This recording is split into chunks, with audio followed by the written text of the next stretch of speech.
name is Brian Duggan. This is called Object-Oriented Programming. This is kind of a continuation of the first year programming subject you've done with Michael Collins, right?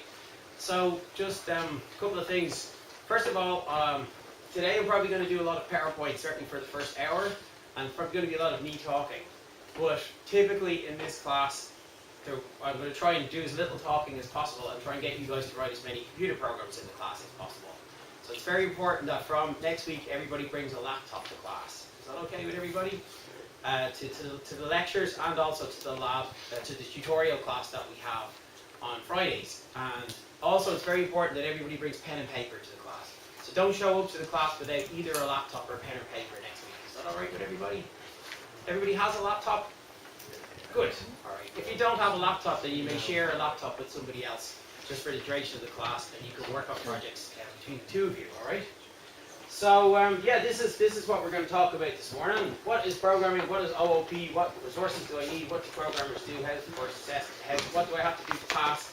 And various other things that are going to crop up over the course of the first hour and stuff. So, yeah, what do you guys think programming is? Great. That's a good answer. If you were to define programming, what is it? Very good. Definitely problem solving. There's lots of other things as well. Any other suggestions as to what programming is all about? Making instructions for computers to follow. Okay, very good as well. It's a good definition. It's not the one I would use, ignore that one, but it's not a bad one. Any other suggestions as to what programming is? What is programming? You've just done a year of it. What did you learn? Coding. Coding. Okay. Anything else? The creative process to create the program, which is creative and small, as in Cool. trying. That's the best definition so far, right? So it's about creativity. I would define programming as two words. Programming is making stuff. Alright, whatever you think programming is, problem solving, writing code, you know, all the rest of it, they're all components which enable you to make something. And so we're going to make lots of things in this class. We're going to make lots of little systems. We're going to make lots of little 2D games. We're going to make lots of little multimedia things. But most importantly, we're going to make things. And ideally, we're going to try and make things that other people will use. So there's lots of competitions you guys can enter this year, which you could do as part of your CA for this subject. And in general, you know, I would like you guys to start thinking about programming in bigger terms. Not as something, I mean, if you think of programming as something that I am going to teach you and that you are going to pay attention to me in order to learn enough programming in order to pass your exam, then in my opinion that's a really bad reason to be on this course. You know, first of all, that puts a lot of emphasis on me to teach you something, and that's not the way I roll. I don't think that's a good way for you to think about programming either. Something that you need to take responsibility for learning and acquiring the craft of programming this year. You don't need to come to these lectures if you don't want to. Okay, I have no problem if people don't want to come to class. However, I strongly encourage you to come to class because we'll do lots of collaborative exercises and I'll provide you with the guidance that you need in order to learn programming. But it's something that you need to take responsibility for, and if you read those contracts, it's all about responsibility, okay? So this is what OOP is all about. All the stuff you learned in first year. So variables, all the things you can do with variables, adding, subtracting, dividing, multiplying, pre-increment, post-increment operator. What's the percentage operator called? Modulus operator. Things you can do with conditions, if statements, switches, ands, ors, and nots, loops, arrays, functions, which we call methods this year, strings, and all things to do with that, pointers, the compilation process, and understanding about debugging. So that's all the stuff that you learned in first year, hopefully, right? So that this year we're going to add a load of extra stuff. We'll look in a lot more detail at strings, classes, objects, instances, fields and methods, constructors and destructors, member visibility, inheritance, polymorphism, interfaces, operator overloading, templates, generics, containers and programs efficiency, dynamic programming, and lots of version control using Git. Does that sound really interesting and inspiring? Yeah. But doesn't sound really interesting and inspiring to me, okay? That's just like a list of stuff. Alright, to me it sounds a little bit boring. So how about this instead? Making multimedia games and projects and processing. That's what we're going to start off doing. We're going to do Conway's Game of Life, which is a zero-player dynamic programming artificial life simulation. Last year we did a chatbot as the CA for the Christmas assignment. We'll make artificial life forms. We'll program with the Connect and the Leap motion. We will do lots of little games. We'll probably make a maths library in the second semester. We'll do a music recognition system. All right, so one of the projects that I'm probably personally most proud of is a project called TunePal. It's an app for the iPhone and for the Android phone. It sold many tens of thousands of copies to lots of traditional musicians around the world, and it allows people to, a bit like Shazam. You can play a tune and it will find the music score and do a match for you. So I'll explain how that works, and we'll build a little bit of that system as well. We'll do analytics and graphing, we'll make a spell checker, we might even do some Unity 3D, and we'll certainly do some Android apps. Does that sound a little bit more interesting? Yeah. Good. Alright, that's what we're going to do. What resources do I need? So we're going to start out with the very first thing we're probably going to spend the first 5 or 6 weeks working on is a framework called processing. So processing is a framework which is based on, who can tell me what language it's based on? Java. It's based on the Java programming language. So you're going to learn the Java programming language by means of making multimedia projects using processing. Processing has lots of line, circle, primitives for doing drawing in 2D. You can also do 3D drawing in it, and you can do stuff like integrate with the Kinect and the Leap Motion, and you can make games, you can do all kinds of crazy multimedia projects. And I'll show you some of the processing projects that people did last year. And so there's a book called Learning Processing, which you could buy, or you can, whatever you want to acquire it, okay? That's where you get the website for the book. And all these slides will be up as well. So, and then the Java tutorial from Sun. So the language we're going to learn this year, and what we're going to do our OO programming with, is the language called Java, okay? So last year we did C#, this year just to change it around, I'm going to teach Java. And previously we did C++ as well. They're all very similar languages. So then also there's that fantastic book called The Nature of Code, which is all about how to program little artificial life simulations using processing. So it's stuff like fractals and what's that thing called? Cellular automata and machine learning, like what's the one right at the very end? Anyway, there's really cool little projects you can do using processing, the kind of stuff that really inspires me. You can check out my YouTube channel, alright? So I have a blog and a YouTube channel. You should all have a blog, right? And an e-portfolio page with all your project work on it. But I make an effort to try and video as many of my lectures as possible, and I put them up on my YouTube channel. So I only put the ones up that I'm kind of proud of. I don't put ones up that maybe don't go so well or whatever. So don't assume that if you miss a class it's going to be up on the YouTube. It might or it might not be up on the YouTube, okay? And then I have a blog as well, which is grindland.org, and I put a lot of my personal projects up there as well. In terms of the tool that we're going to use the processing IDE for the first maybe 6 weeks or so of the course, and then after that we'll be using a piece of software called Eclipse. So you can download those for free. In fact, if you have your laptops with you there, you need to download processing. You can go up and download processing maybe at the break, okay? We'll do some processing stuff after the thing. The course website, that's a good question. You guys are probably used to using web courses, are you? So I'm not going to use web courses this year, okay? I'm going to use two things. I'm going to use, how many people are familiar with Git? How many people have never heard of Git? No problems. Okay, so you guys need to, at some stage, read the first 4 or 5 chapters of the Git manual, because I'm going to put all my code up on my Git repository. And later on in the year, once we've kind of got them to know each other a little bit better, I'm going to get you guys to make your own Git repositories and start, committing to your Git repositories and building up a portfolio of project work and stuff through your Git repository. Which, by the way, is a requirement now for DIT. You have to have a Git repository in order to be considered for work placement. Alright, so I'll teach you how to do that. Or you could do it here. And then for submission of assignments, there's a new thing called Google Classroom. So I'm going to try it out this year for submission of assignments. And I'll send around links, because you've got a lab class tomorrow, isn't that right? Yeah, so I'll send around some links for your lab class tomorrow as to where you get the information from the lab. Okay, it will be a processing lab. What do programmers do? Good question. So this is, like I say, this is my project. This is called TunePal. And I actually really started this project when I was an undergraduate student in DIT back in the 90s, the early 90s. And I did my final year project on scanning sheet music from books and then recognizing the notes in the sheet music. And over the years I kind of had different ideas about how to make tools for traditional musicians. I play the flute, so it's my other big hobby apart from my computer programs. And I made this thing called TunePal, which is basically a music recognition app for Irish trad. You can hold it up to somebody playing a tune, it identifies the tune, tells you what tune books the tune occurs in. There's 23,000 music scores in it. You can share them on Facebook, you can share tune books with other musicians and stuff. So what I was able to do, because I was a programmer, is I was able to take some problem that traditional musicians have, and I'm able to basically solve it. And now almost every trad musician in the world has my app, and it's a really great honour. You know, when I go to music festivals and stuff, people say, "Oh, you're the guy that made tune pop." Oh my God! Hey, you guys, how many people here play trad? Good man. Do you have my app? Have you ever heard of it? I've heard of it, yeah. Good man. Okay. So you should. I'll send you a code, right?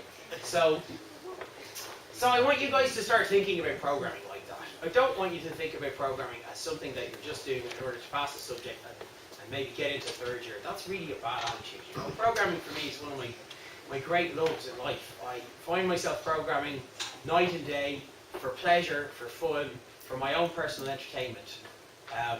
You know, I play computer games as well. I play a fair bit of computer games, but I much prefer writing computer programs to playing computer games. And, you know, the little hacking thing I'm going to show you, which is something I hacked together over the summer, is something that I teach in 4th year of my game engines class. It's a DK2 and Leap Motion demo. I mean, that was such fun to make. You know, there's a magical moment when you're writing programs for the Oculus Rift and for the Leap Motion and doing skeletal tracking. There's this magical moment. You might spend 2 days, which I did, trying to work on a little maths problem to try and get the hands to stay still when the head was rotating. And I figured it out. And then all of a sudden you put the Leap Motion on and the Oculus Rift on and you go, oh yeah, I made this. Oh my God, look at that. There's a really magical moment of, you know, power. And that's what programmers feel all the time. They feel power. Programming, coding is a very, very powerful thing. It's all about power. And if you want to be powerful, you just got to write code, okay?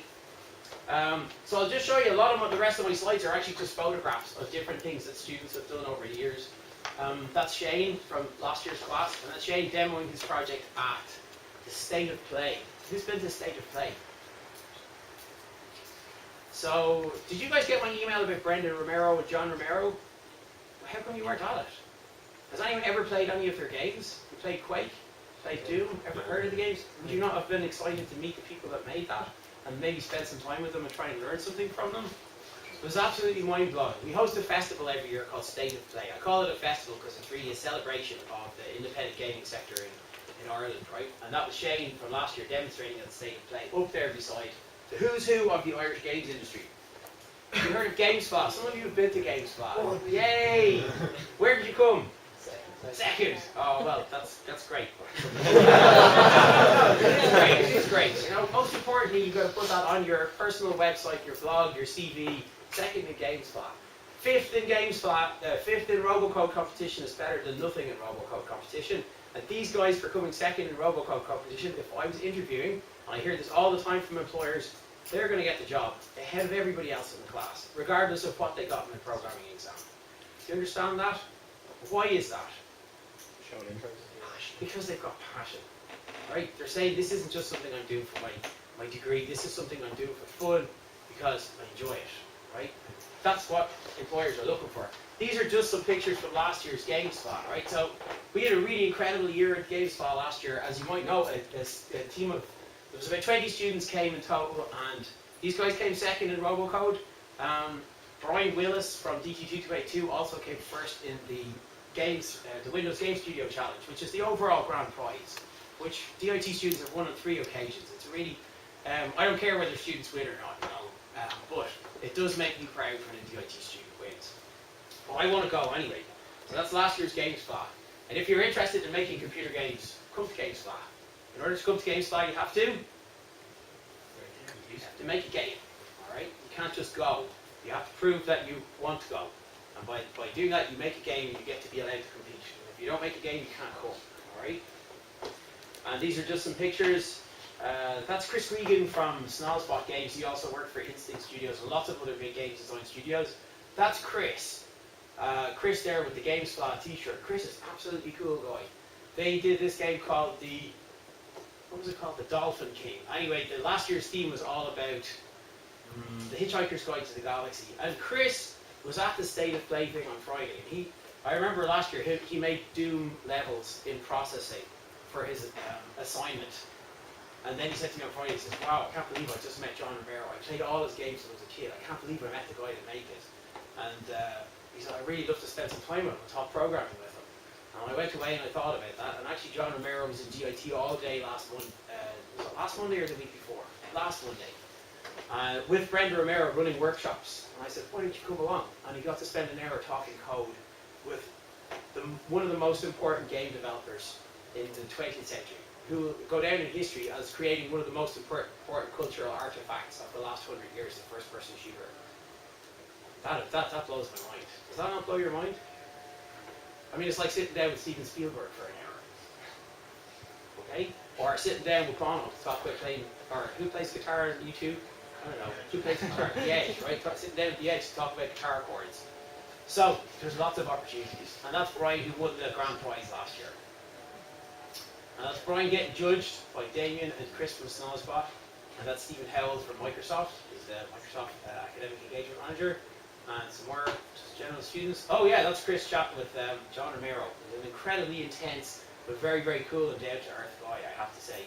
And I was very lucky because I got to spend 2 hours with him, talking about what to teach people, you know, in order to basically allow them to make computer games. Because I teach game engines in 4th year, and yeah, I also teach them games.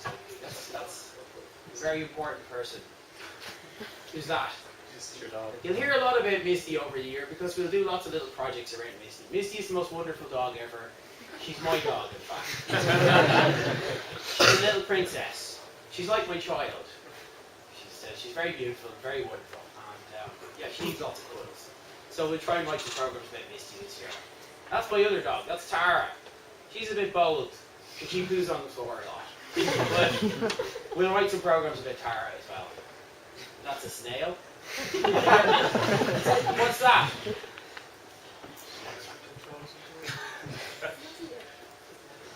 It's Elite Dangerous. It's Elite Dangerous, yeah.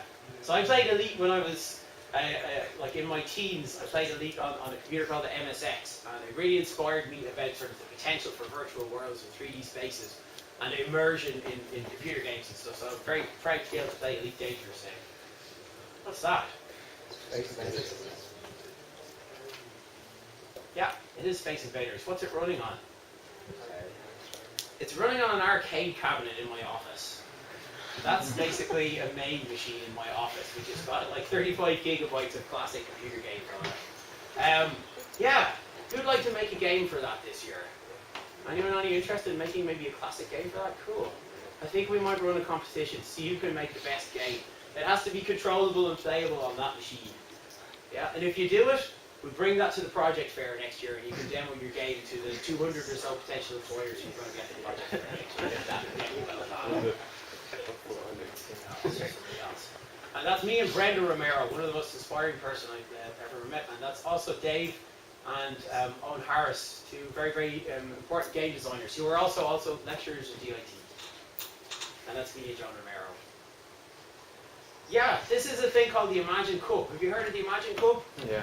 Alright, so I'm going to try and promote the Imagine Cup a little bit more this year. You can do all of this stuff as CA for my subject, and you'll get academic credit for it. I forgot to turn off the automatic switching on these slides, because there's a few things I want to just pause on for a minute. That's Nicola. So they did a project a few years ago called Imagino, and you know, again, if you think computer science is boring, or it's just programming, or it's pointers are hard, Nikki made software which was before the Kinect, right, that used a thing called the sound beam. And it's a motion tracking technology that uses sound. You move around and it uses sonar to track movements. And what she did was develop this piece of software to help particularly special needs children to be more creative with music. So they move around using whatever limited gestures that they have, and the software translates their movements into sound with beautiful pictures. And we did some really amazing sort of trials of this in the Central Remedial Clinic and in some special needs schools around Dublin, and it was really, really inspiring. So again, just to think about, like, this is what programmers do. All right, it's not all about pointers, it's all about what you make, and what you do, and the power, and how you choose to use your power, right? This is us at the Imagine Cup finals in Poland. So Nikki's project got to go all the way to the worldwide finals, and she represented Ireland at the worldwide finals in Poland. And that's Nikki being interviewed by a journalist. Oh yeah, these guys, they won a competition. Stop going. These guys won a competition called the ACM Collegiate, which is another thing that I organise in the second semester. It's an algorithm design competition. And yeah, this was William, and this was William's project. This is when the Kinect came out first of all. William used the Kinect to do sort of make 3D models from what we're actually trying to do is, or what William was trying to do is basically scan the human body. There are these things called orthoses. Have you ever heard of an orthosis? I've never broken a bone or had a really big serious spinal injury. Typically when that happens, you get a thing called an orthosis. They make a plaster Paris mold of your particular part of your body, and then from that plaster Paris mold, they'll make something out of plastic, basically to support your body as it's healing. It's called an orthosis. And it's quite a traumatic process to get an orthosis made, particularly for a young child. So William was looking at using the Kinect to do scans of the body, send it to a 3D printer. So it's a very non-invasive process for doing 3D generation. So that was William's project. And that's those guys presenting at the Imagine Cup finals. Yeah, just some other pictures of the Imagine Cup. Yeah, these are just some guys. They did a competition called the Academy. These guys did a music shooter. These, by the way, most of these are second year students. Some of the Imagine Cup stuff is fourth year, but most of these guys were second year students that made this. And this was Camille. Camille was in second year when he won this prize. I might get Camille to come in and chat to you. He's just come into fourth year now, and he won £1,000 in the GSK App Academy. So this was an app development competition, and he made this incredible game which crossed chess and Sudoku, but he wrote a solver for it and everything. It's a really awesome game. And there's all the guys at the App Academy. These are just some more pictures of GameSplat.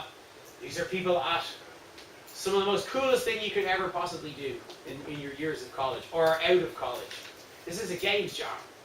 So one thing I definitely think everybody in the class should aspire to do is not necessarily a games jam. If you're not interested in games, then do a different jam, you know.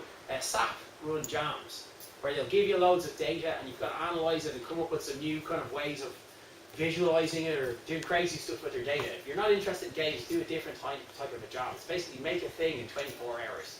And they're incredible fun. I always do the Dublin Gamecraft jams. There'll be jams that I'll let you know about over the year, and you should do them.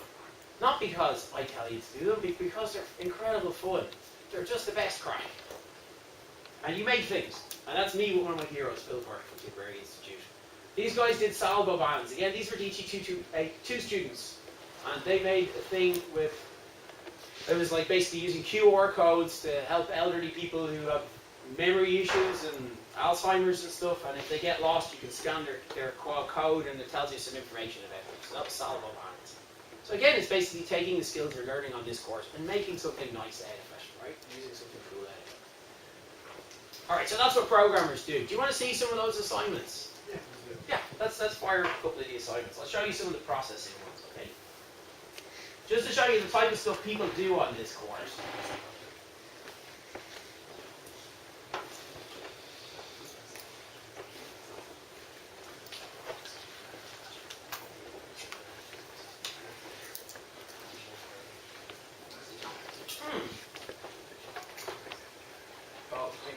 Games demos, yeah.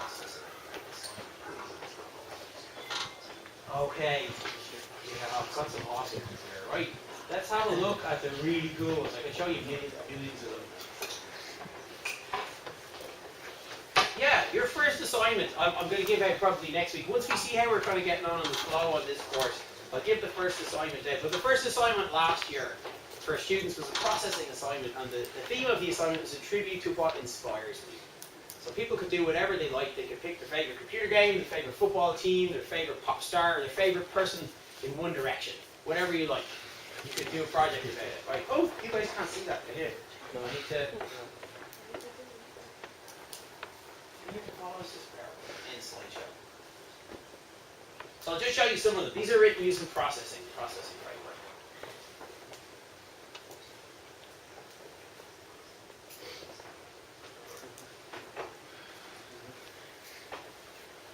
Yeah, so last year when this project was due, it was around about the time of the Winter Olympics.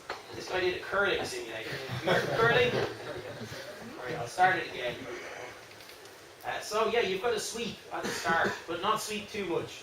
If you sweep too much, then the thing will go too far. So intense.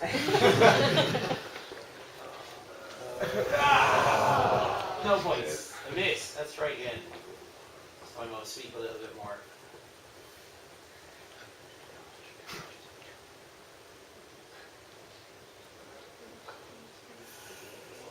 No, too much swimming.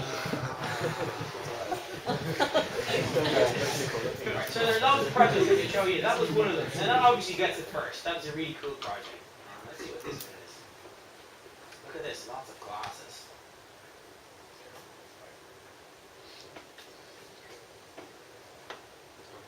I can't remember which ones these are. Oh yes, this was Rory's project. So basically a little 2D platformer. Use the arrow keys. Look at this. Like it's telling you what to do. It's great. It's so well designed, this game. You can jump with the up arrow. And then you have to get to the yellow thing. Red things at the bottomless pits will kill you.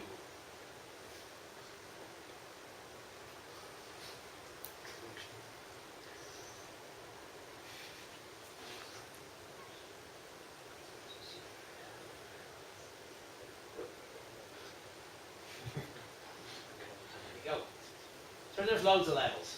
And he wrote a level editor, and he wrote the game engine, did all the collisions. Oh, you can jump against one again once you're in mid-air, so you can double jump. I'll start again. Right, far. Under. Go under. Go under. Like what? Jump. And wait till you drop, and then jump again. Oh yeah. Yeah. We see the trick though. We could be here all day. Let me show you another one, right?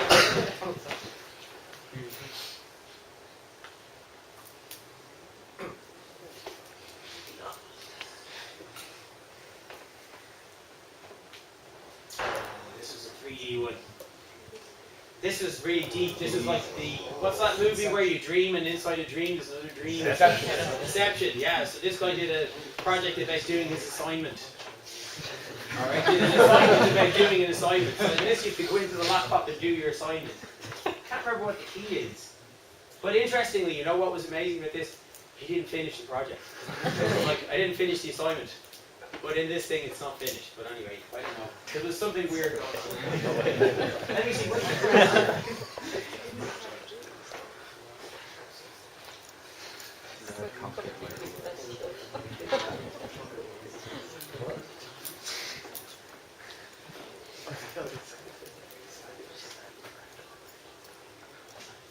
There is a key that you press which opens the laptop. Oh, look at that. See? That must be something that you press to move the chair. Or maybe it's just W. E to sit down. E to sit down. Or to open the laptop, is it? E to sit down and then or to open the laptop. Okay, I can't remember what the next one.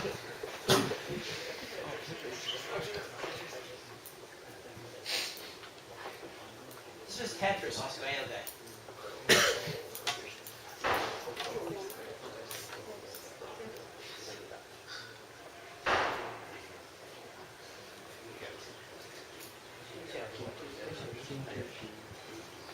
Alright, you've all seen Tetris before, I'm sure?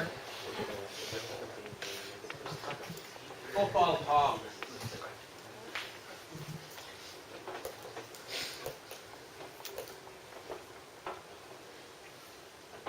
So it's just like Pong. It's football themed. Sound effects.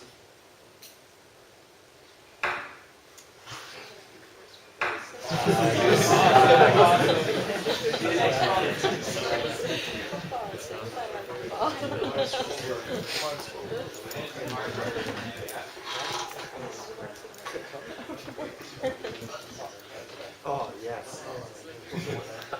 Now, the big challenge with these is remembering what the key is to do things.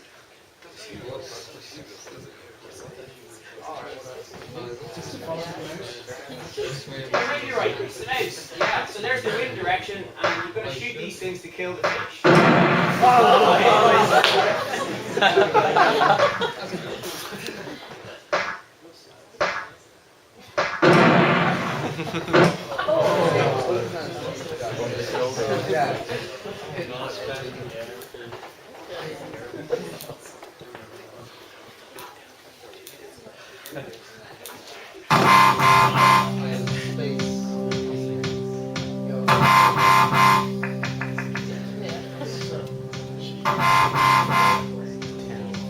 There you are. You're just doing collecting to avoid those.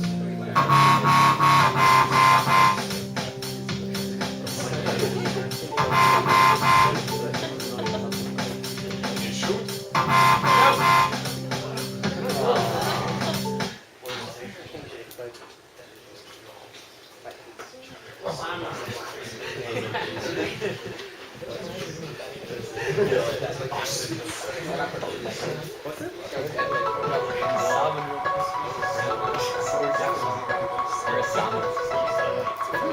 Actually, there's loads of levels in this game. You're avoiding sharks. There's a lot where bears jump out of the side.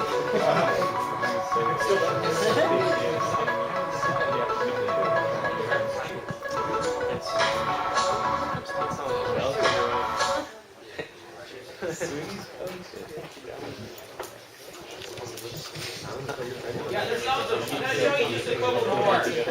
These are actually from a different class.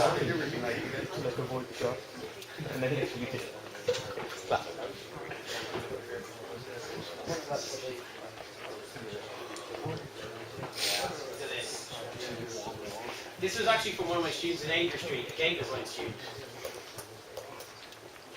He made this incredible vector graphics game. This is all made using processing. Now, I think you can pick things up or just move around as well. Yep.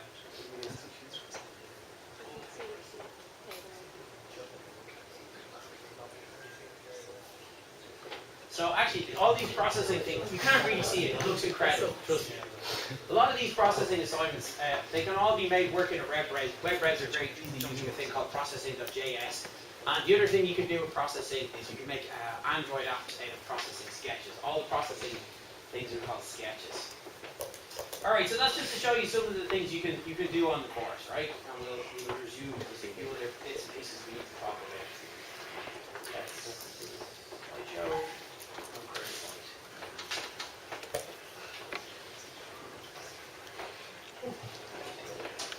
Okay, so just to talk about assignments, right? So you get your first assignment probably in about 5.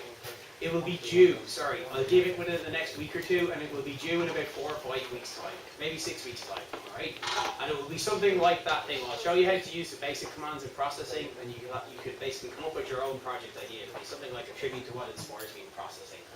We will absolutely have lab tests on this course. There will definitely be lab tests before Christmas. I really like lab tests personally, because they just, an assignment you can take away, you can do it at home, or you can get your friends to help you, or you can Google stuff on the internet, but in a lab test you really just have to say, I can do this, or I can't do this. So there will definitely be, maybe 2 to 3 lab tests over the course of the semester as well. There'll be probably Java ones as opposed to processing lab tests. So there'll also be a take-home assignment over Christmas, something for you guys to think about and work on over the Christmas break. And a take-home assignment for semester 2, and it's usually the same assignment that I give every year, and it'll be the same assignment again next year. It will be anything you like, so you can do your own project. So a couple of things, you'll need to keep a blog. You can use any OO language you like, so you can do something in processing or maybe Unity. I'm not sure if I'm going to allow it this year. You need to do a blog and a test plan, and you manage your project yourself over the course of the whole second semester. One big difference between this year and last year, and sometimes people get a bit of a shock when they realize this. I'm not going to tell you what to do, okay? I'm not going to tell you what to think. I'm not going to tell you what to learn, and I'm not going to teach you programming. So apologies to anyone who thought that I was going to teach them programming on this course. I can't do it. It can't be done. It's something that you have to decide you want to do yourself, and you have to commit to yourself and take responsibility for learning or otherwise. If you do really well on this course, right, you can't say, Ryan was a great lecturer, that's why I did so well. I have nothing to do with that. Do you understand that? If you fail this course, who's to blame for that? 100% it's for your own shit, right?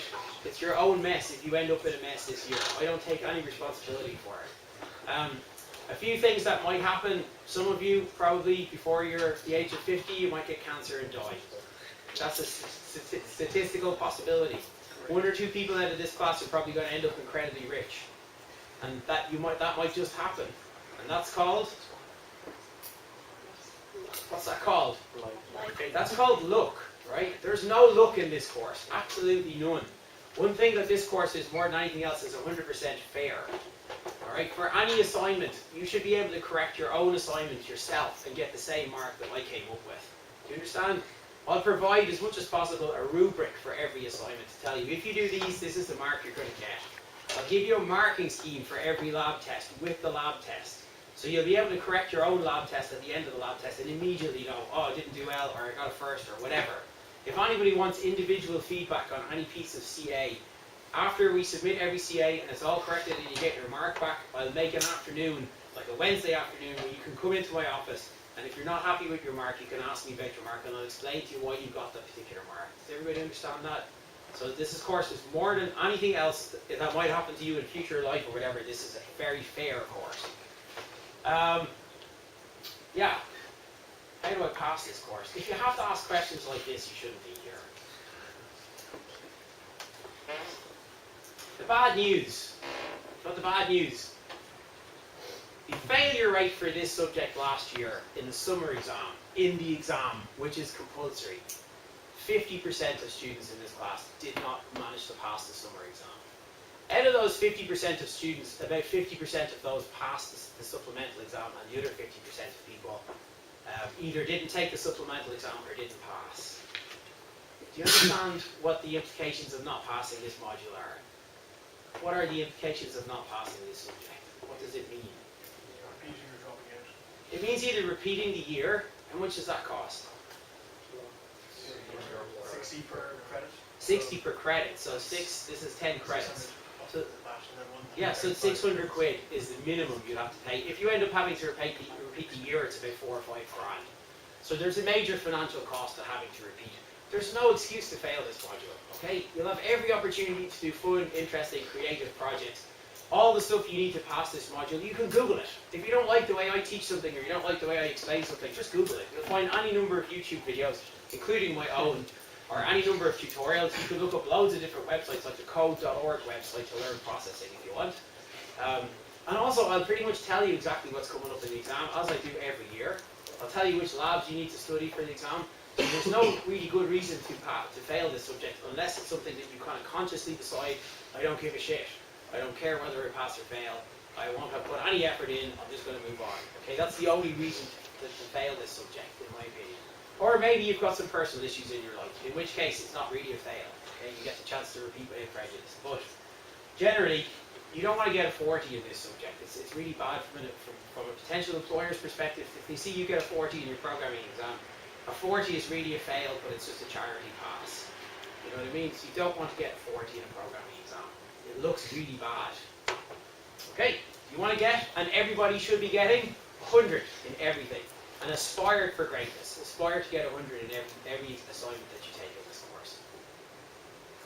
Am I on the same wavelength as you guys at all? Yeah. Good, good, excellent. Oh yeah, and keep in mind that nobody ever learned programming, ever, by coming to lectures. That's just something that you're going to do anyway, right? But you'll not learn programming by just coming to lectures and coming to the labs. You have got to program outside of this class. Full stop. For fun, for pleasure, for profit. Try and get some gigs, you know. Try and tell your friends if they need a website developed, you'll do it for them. Somebody needs an app made, even if you don't know how to make apps. Right? The best thing you can learn in this whole 4 years of college is how to learn. You know, how to find stuff out and acquire the skills. How long does it take to learn programming, by the way? If you decide you want to be a programmer in first year, how long does it take to learn to be really good? Your whole life. How long does it take to learn a musical instrument? What do you think? You're always learning. Yeah, you're always learning, 100%. Every project that I write, I'm learning, because every project is different. But how long does it take to become, like, proficient, really good? Couple of years. Couple of years? 6 months. Somebody said it? 10,000 hours. Either 10,000 hours or 10 years is how long it takes to be good at anything in life. And programming is no different. Right? I don't expect you, I mean, some of you will be good because you have a bit of natural talent and you can build on that, right? Some of you will be good, some of you will be brilliant because you work hard. And that's actually much more useful and much more important to you than natural talent or ability, you know, which can be wasted. But that's how long it takes to be really, really good at anything.